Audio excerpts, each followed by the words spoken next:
Graças a Deus, meus irmãos. Nós entoamos esse cântico e nós iniciamos ele dizendo: quero ser como criança. Eu estava observando como as crianças trazem a oferta aqui à frente, com ansiedade, antes do tempo, antes da regra que nós estabelecemos, como agora é a hora de colocar a sua moeda, agora é a hora de colocar a sua oferta. Mas eles fazem isso de uma maneira totalmente espontânea, totalmente natural. De maneira alguma é para se exibir, de maneira alguma é para ostentar coisa nenhuma. E eu não estou dizendo isso referente a dízimo, a ofertas, a contribuições, mas referente ao nosso sacrifício vivo. Será que nós ansiamos por oferecer o nosso sacrifício vivo? Será que nós ansiamos pelo momento de falar com o Pai na oração? Nós ansiamos pelo momento de buscar respostas do Pai na sua palavra? Nós ansiamos pelo momento do culto, por rever o nosso irmão, por estar com o nosso próximo, por poder sermos instrumentos, ferramentas de Deus para fazer a boa obra, para falar das boas novas de salvação? Nós temos que orar, nós temos que entoar esses versos com a maior sinceridade do mundo. E se nossa vida ainda não reflete isso, é muito difícil. Nós temos que romper com o nosso pensamento adulto, com o nosso pensamento maduro. Mas se a nossa vida ainda não reflete isso, nós devemos nos esforçar a cada dia para sermos realmente como crianças, para fazermos tudo com toda a intensidade possível para Deus. Amém? Graças a Deus, hoje é noite de ceia, hoje é aquela noite em que nós nos recordamos por que nós estamos aqui. Porque Cristo morreu por nós e hoje nós, que éramos pecadores perdidos, agora somos filhos remidos para viver eternamente. Aguardamos a vinda do nosso Senhor, aguardamos o encontro com o nosso Senhor. Abra sua Bíblia comigo na Epístola do Apóstolo Paulo aos Gálatas. Gálatas, aí na sua Bíblia aí, fica depois do livro de Coríntios. Lá no Novo Testamento é Mateus, Marcos, Lucas, João, Atos, Romanos, Coríntios, Gálatas. Paulo aos Gálatas, capítulo de número 2. Se coloque em pé em reverência à palavra de Deus. Nós vamos ler somente o versículo 20. Gálatas 2, somente o versículo 20.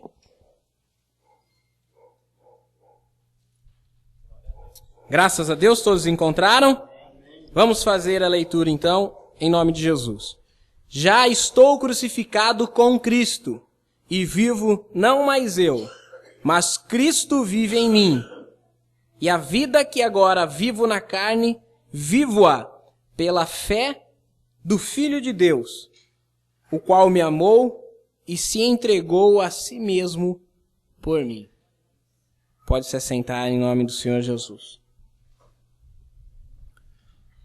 Todo cristão precisa de uma vida de testemunho verdadeiro, de testemunho pautado na palavra de Deus, vida de santidade, para que o homem interior, nascido em Cristo, transforme os aspectos do homem exterior.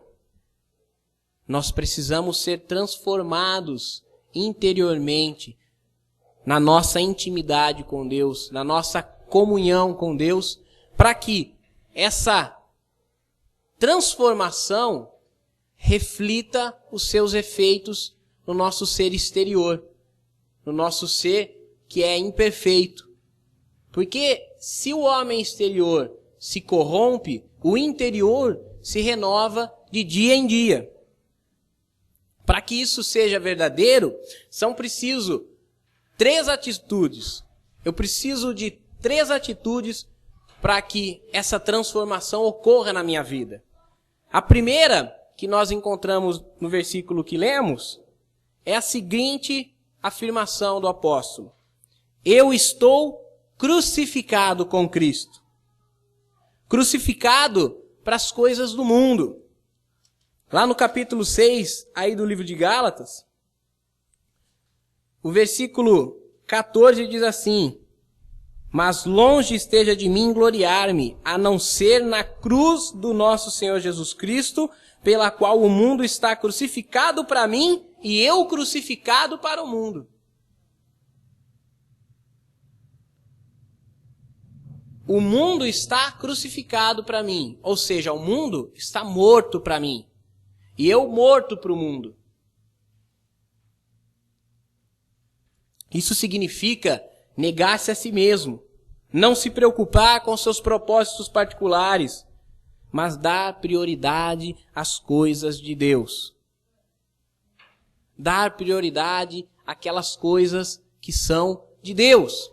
Quando Jesus está ensinando no Sermão da Montanha acerca das ansiedades, das solicitudes humanas, ele diz, não vos inquieteis com o alimento, com o abrigo, porque todas essas coisas buscam aqueles que são gentios, aqueles que não têm aliança com Deus. Jesus faz um comparativo do cuidado e da ordem que Deus tem posto na natureza. Ele diz, observem as aves do céu, como elas não plantam, nem colhem, nem amontoam em celeiros, mesmo assim o Pai alimenta elas todos os dias. Vocês valem muito mais do que aves. Olhem os lírios do campo. Na verdade, eu vos digo que nem Salomão em toda a sua glória se vestiu como um deles. E se Deus veste assim a erva que hoje nasce e amanhã vira pasto para o fogo, não vestirá muito mais a vós? Ele diz, mas não vos inquieteis com a vossa vida pelo que é vez do comer, e nem pelo vosso corpo que é vez de vestir. Não vale mais a vida do que a comida, e mais o corpo do que a veste? Busca em primeiro lugar o reino de Deus e a sua justiça, e estas coisas vos serão acrescentadas. Os discípulos foram um exemplo dessa autonegação. Pedro, André, Tiago, João, eles deixaram as redes e os barcos. Mateus deixou a mesa da coletoria. Paulo deixou o status, a aprovação da sociedade religiosa da sua época. Todos eles deixaram aquilo que eles tinham de precioso aqui na terra para buscar um bem mais precioso, que foi seguir a Jesus. Nós vemos Jesus caminhando à beira do mar e chamando a Pedro e chamando seu irmão André, Tiago e seu irmão João, e a palavra de Deus diz que imediatamente eles deixaram as redes, imediatamente deixaram o barco de seu pai, imediatamente deixaram a zona de segurança, deixaram aquilo que eles tinham por seguro, se nós fôssemos ver com a ótica humana, para se aventurar numa religião, mas não era nada disso. Era, na verdade, o Espírito Santo convencendo eles. Era, na verdade, o Espírito Santo os chamando para o Pai. Quando nós vemos a passagem de Filipe levando Jesus até Natanael, ele chega até Natanael e diz, vem, nós encontramos aquele que é o Cristo, o profeta de Nazaré. E Natanael fala assim para ele, por um acaso pode vir alguma coisa boa de Nazaré? Filipe diz a ele, vem e vê. E quando Natanael chega diante de Jesus, Jesus diz assim, aí está um judeu em que não há má fé. E Natanael ainda desfaz dessa colocação de Jesus e diz, quem é você? Você não me conhece para dizer uma coisa dessas. E aí Jesus diz assim, antes mesmo que o seu irmão te chamasse, eu te via debaixo da figueira. E então, aquela arrogância é quebrada, aquela presunção é posta por terra, e o coração de Natanael se convence de que estava ali diante dele o Filho de Deus, Eu estou crucificado com Cristo. As coisas que são do meu próprio interesse, as coisas que são do mundo para mim, as coisas que são de mim para o mundo, já não fazem mais sentido. Eu morri para essas coisas e essas coisas morreram para mim. Segunda atitude, eu não posso ficar agora um zumbi na face da terra. Eu não posso ficar agora um morto sobre a terra. Se eu estou crucificado com Cristo, estou crucificado para o mundo, a segunda atitude, a segunda afirmação que Paulo faz, Cristo vive em mim. Já não vivo mais eu, que estou crucificado, mas Cristo vive em mim. Viver fazendo tudo conforme Cristo faria. Já morri para os meus interesses. Agora, esse espaço deve ser preenchido pelo governo de Cristo. Cristo deve governar a minha vida. Isso é o mesmo que fazer as obras de Cristo. Abra sua Bíblia no Evangelho segundo Mateus, capítulo 25, versículos 35 a 40. Eu vou ler aqui para não tomar muito tempo e você vai acompanhar daí. Porque tive fome e deste-me de comer, tive sede e deste-me de beber. Era estrangeiro e hospedaste-me. Estava nu e vestiste-me. Adoeci e visitaste-me. Estive em prisão e foste me ver. Então os justos lhe responderão dizendo, Senhor, quando te vimos com fome e te demos de comer, ou com sede e te demos de beber? Ou quando te vimos estrangeiro e te hospedamos, ou nu e te vestimos? E quando te vimos enfermo ou na prisão e fomos ver-te? E respondendo o rei lhes dirá, em verdade eu vos digo que quando o fizestes a um destes meus pequeninos irmãos, a mim o fizeste. Se Cristo vive em mim, eu faço as obras que Cristo faria. Eu reajo como Cristo reagiria. Eu compreendo como Cristo compreenderia. Paulo afirma para a igreja de Corinto que nós temos a mente de Cristo. Eu não penso mais como Tiago pensava. Eu não ajo mais como o Tiago agiria. Mas eu penso como Cristo pensa, eu ajo como Cristo age, porque é o Espírito dele que habita em mim, é o Espírito dele que me move, porque eu já estou morto lá atrás, 8 anos atrás, quando eu decidi que a minha vida não fazia mais sentido sem ele, quando eu entreguei a minha vida para ele. Se eu não entrego a minha vida para Cristo, eu não posso desfrutar das coisas de Cristo. Se o meu ego governa a minha vida, eu não posso desfrutar das coisas de Cristo.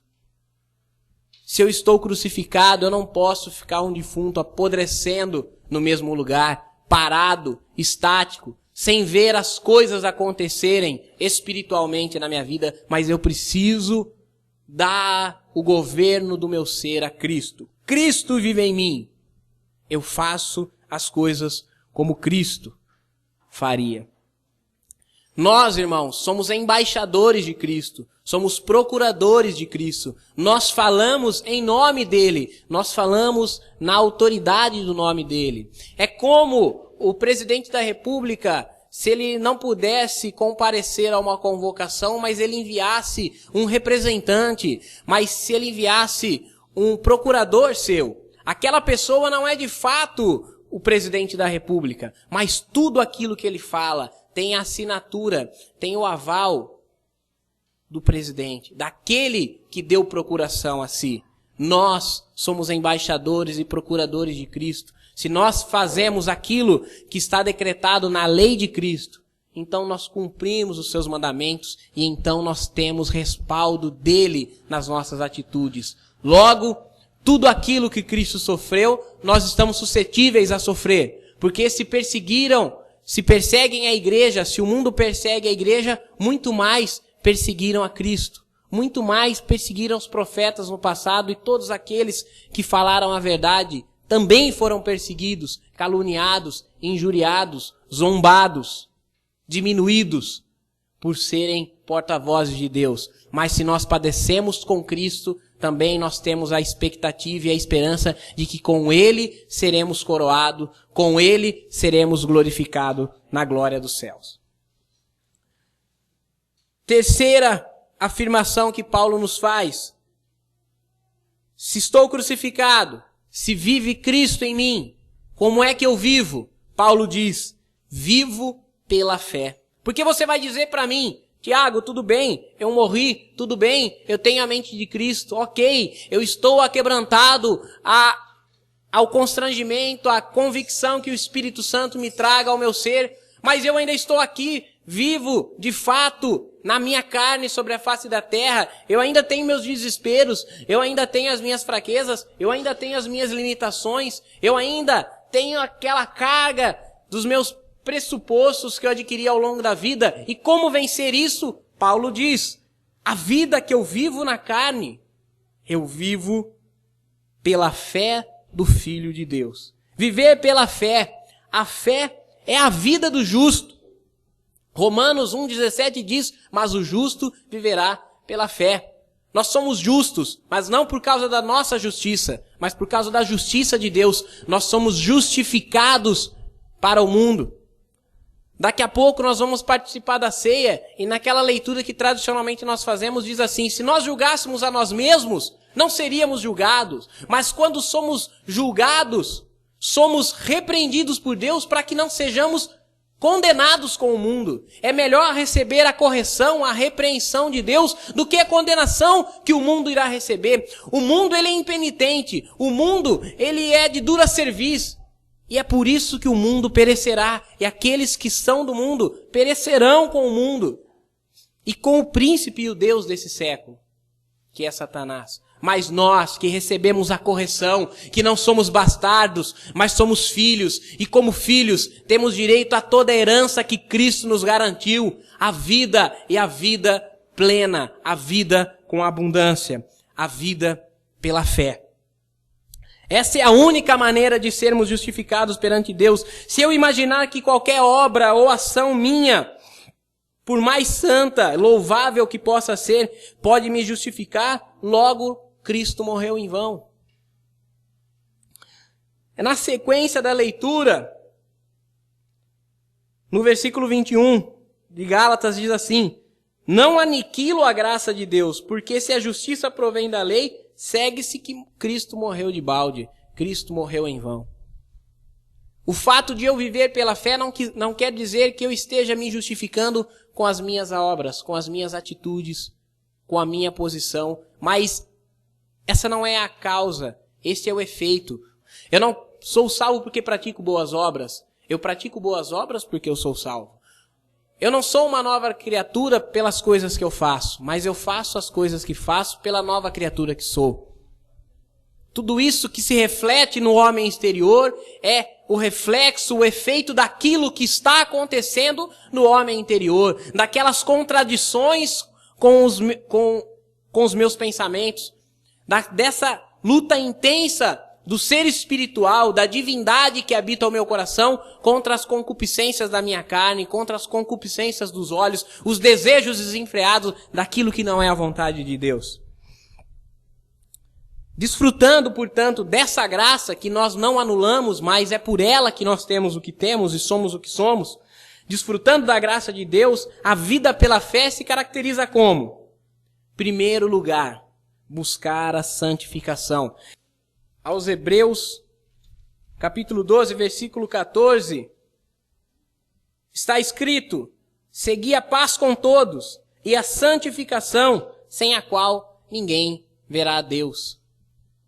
Não é uma santidade, não é algo instantâneo, não é algo que eu adquiro assim, ao acaso, de repente, uma simples oração, mas é santificação, é um processo contínuo, progressivo, hoje mais santo do que eu era ontem, amanhã mais santo do que eu sou hoje, a atitude que eu vou tomar no dia de amanhã mais santa do que a que eu tomava anteriormente. A resposta que eu tenho às coisas que me ocorrem no meu dia a dia com mais santidade do que eu tomei antes. Santificação é algo contínuo na minha vida. Eu preciso me santificar. Eu estou constantemente sujeito ao erro, sujeito ao pecado, porém a palavra de Deus diz que se eu confessar o meu erro, se eu confessar o meu pecado, Ele é fiel e justo, Ele apaga toda transgressão, Ele purifica de toda injustiça, Ele perdoa todo o pecado. Não interessa o que você foi no passado, não interessa as culpas que você sente, não interessa o seu coração que te condena. Pedro nos diz que se o seu coração te condena, maior é Deus do que o seu próprio coração. Quem é você para não te liberar o perdão? Quem é você para não se perdoar dos seus pecados? Cristo morreu por você. Não se deixe iludir, não se deixe enganar pelo dedo do outro em que aponta para você. Não se deixe enganar pelo homem perverso que te desqualifica como ser humano, porque Cristo já te justificou, Deus já te resgatou. Foi na cruz que Ele consumou a obra e agora nós precisamos prosseguir. Hoje melhor do que ontem, amanhã melhor do que hoje, num processo de santificação que não tem fim, que não acaba nunca. Vida pela fé é isso, buscar santificação, mas não é só isso. Vida pela fé é leitura da Bíblia, meu irmão. Romanos, capítulo 10, versículo 17. Vida pela fé é leitura bíblica. De sorte que a fé é pelo ouvir, e o ouvir pela palavra de Deus. Como é que eu vou aprender a viver pela fé se eu não gasto? Eu vou falar gasto, não vou nem dizer invisto. Se eu não gasto 5 minutos do meu dia com leitura bíblica. Como é que eu vou viver pela fé se eu não sei como fazer uma leitura bíblica adequada? Se eu vivo numa leitura bíblica ao estilo caixinha de promessas.